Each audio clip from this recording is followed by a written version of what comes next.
Mom was a single mom and did the best she could. However, she thought it might be better to leave me with the neighbor than at home alone.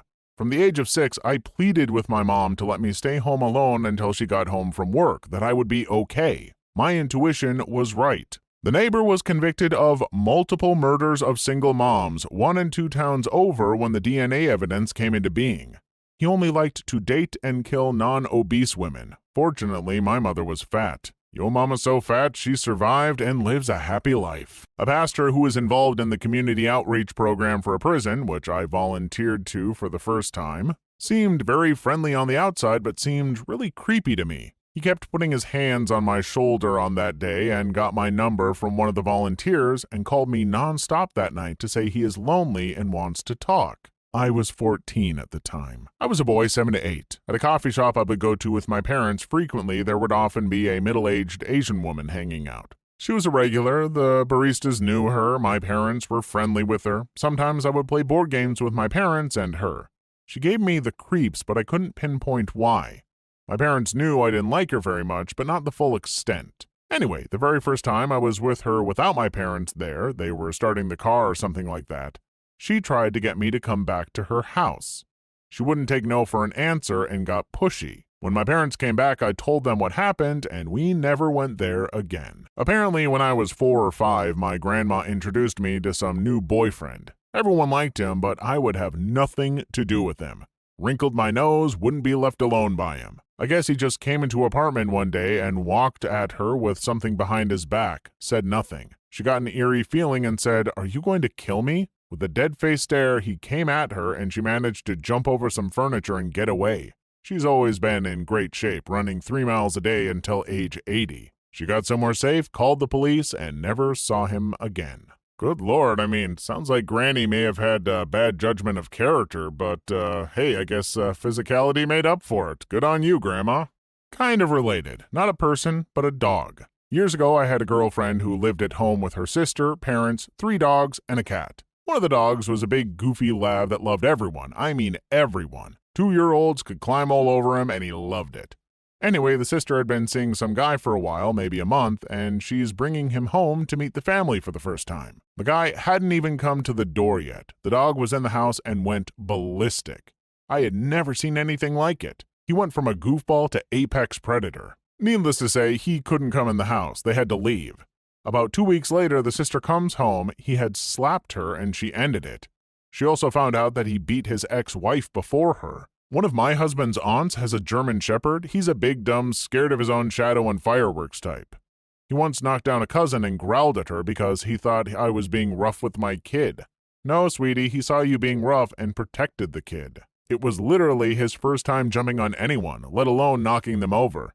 He's seen us roughhouse and LARP. I would argue he knows the difference between real violence and play. He's a good dog and always gets table scraps from me now, and cuddles when there are fireworks. My mother's cousin is a vet out in a rural area. This dude makes bank and is a really super nice guy. He was very close with his elderly mom and dad. Sadly, his first wife lost a ton of weight and then felt that she was out of his league and left him. A few years later, he shows up to my mom's house with this Sophia Loren type, 10 times out of his league. She was all sweet and sugar pie to everyone. I forgot what I did to pee her off, but it was an accident. But she broke character for just a second and let Cruella de Vil show through. I was a kid and she grabbed my arm and looked at me like she would kill me. Everyone said I was crazy and mean and that looks aren't everything and that she loves him. Like I was trying to sabotage his relationship. F me, right? Flash forward 2 years, she kicked his parents out of the house they were in for 50 years, sold their home against will, stole their money, forced him to choose between them and her. Sadly, he chose her. She drained him, tore apart his family, and ruined the last year of his father's life. He died scared and miserable. Told his mother, "Just give me the money, you won't live long enough to use it." It broke her heart that her son just stood there. But karma paid her a visit to the tune of acute leukemia and she died. His mother is still alive, in her 90s and doing pretty well. He's back in the fold, just sucks his father didn't get to see the end where everything went back to the way it was. While in the Army, we moved into a new house in upstate New York. We were being neighborly and talked to a guy across the street. He had 5 kids, no wife. He also had multiple neighborhood kids playing in the yard. He told us we can always send ours over.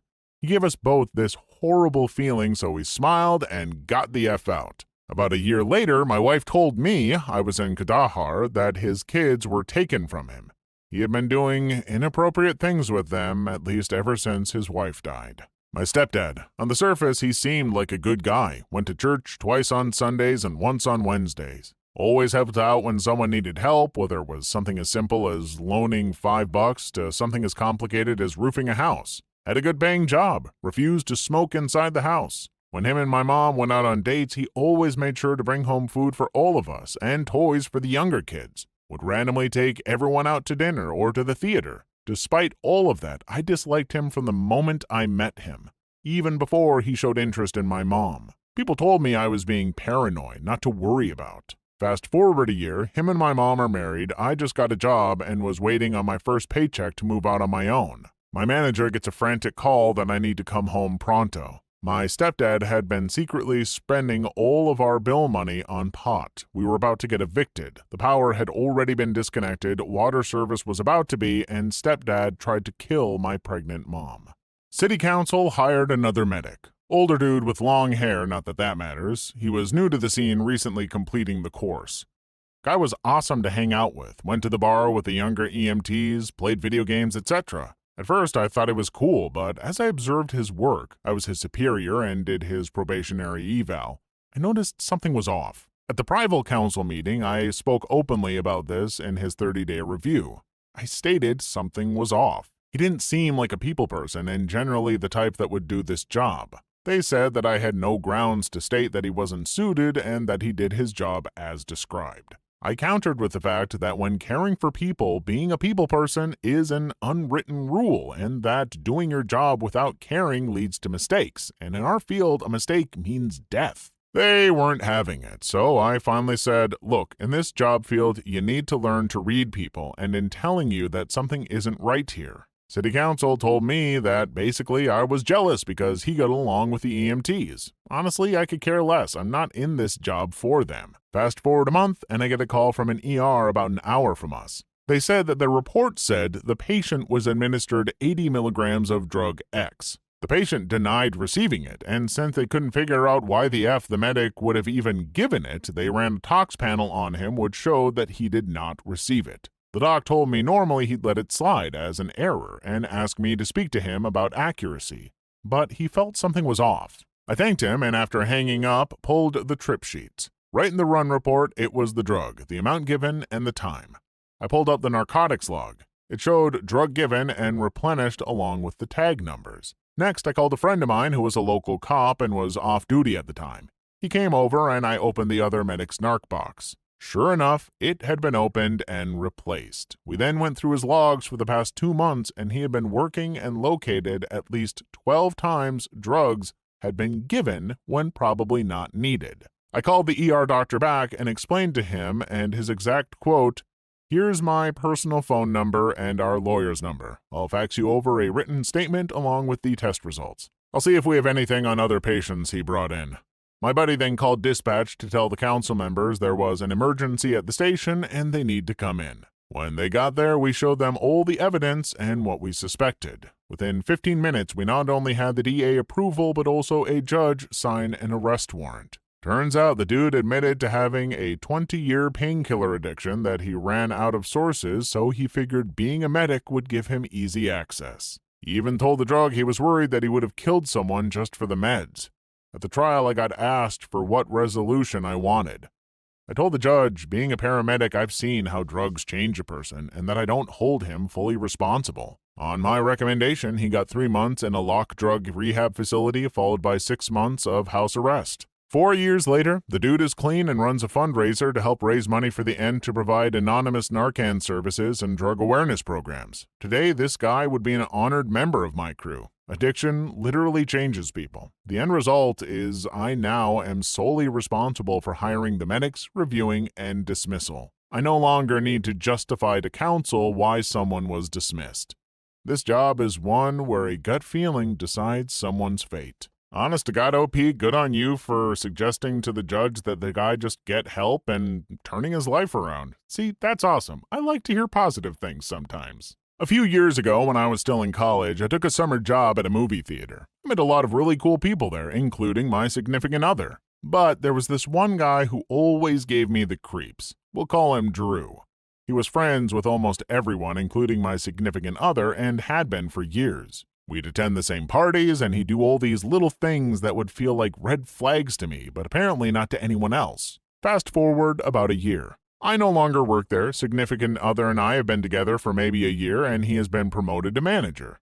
Drew has also been promoted to supervisor. It should be noted that there were a lot of teenagers employed at this theater. One day, two of the younger girls come into the office. If they were 18, they were only just to talk to my significant other. They tell him they're sorry because they know my significant other is friends with Drew, but they have to tell him something. The younger one tells him that a few weeks prior she was sitting alone in the break room eating her lunch. Drew walks in and says to her, "Do you touch yourself?" She doesn't answer. He says, "Because if not, you should." I think he said more, but my significant other is so furious when he told me that story that he was having trouble telling it. My significant other fills out the report for the 4-girl and passes it on to the general manager, who then informs him that Drew had 5 counts of harassment on his file already. But corporate loved him, so they could never fire him. So my significant other never spoke to Drew again. Last I heard, he was fired, removed from his job at a brewery by security for harassment. Many of our other friends are still very close with him. I don't understand it, but I'm just thrilled to have that creep out of my life. Please like and subscribe if you made it this far. I hope you'll enjoy the rest of the video and have a wonderful day. Some girls started talking to me on the bus ride home. I thought there was something off about her, but my parents, who are inherently optimists, told me to be nice and hang out with her. They even invited her over for dinner a few times. She lived about a 4-minute walk away from me, so it was hard to come up with excuses not to hang out. We eventually hung out a few times, and I found out that she was a foster kid and had gotten bounced around a lot. She was also on a lot of medication for bad joints, bipolar disease, and a few other things. She was almost 18. Well, anyway, turns out she was having an affair with the father, and they plotted together to kill the mom so that they could be together. They made sure to plan it during a time when the dad was out of town. The girl ends up stabbing her foster mother to death, and the family's biological daughter is the one to call 911. They put the 911 tape up online, and it was the worst thing I've ever listened to. Too long didn't read. Strongly urged by my parents, previously forced, to hang out with a girl on my bus. She ends up having an affair with her foster father and stabbing her foster mother to death because the dad convinced her to. Their 14-year-old biological daughter witnessed the whole thing. My sister's boyfriend. I just immediately found him to be very fake and disingenuous. But the rest of the family loved him and found him very charming. He owned a running store franchise that was more successful than the original store and was also doing well trading on the stock market. He sold the store back to the owners for a ton of money to focus on the stock market, but this was around the time of the market crash. So to help with that, he worked at the store as a salesman. They eventually got married and bought a huge house, and that's when the cops came knocking on the door to their large home with a view. He wasn't rich. He never owned the store. He was only ever a worker and had been stealing cash from the registers/products and selling them on eBay. The divorce came quick after that. I have a similar story. Sycophant Jeremy, a Weasley-looking younger dude I worked with at a music shop in the UK. He was the perfect employee, early to work, stayed late every day. He'd fix things and tinker about, being all helpful when there were no customers, and I was sitting around playing the expensive keyboards. I always knew he was hiding something inside.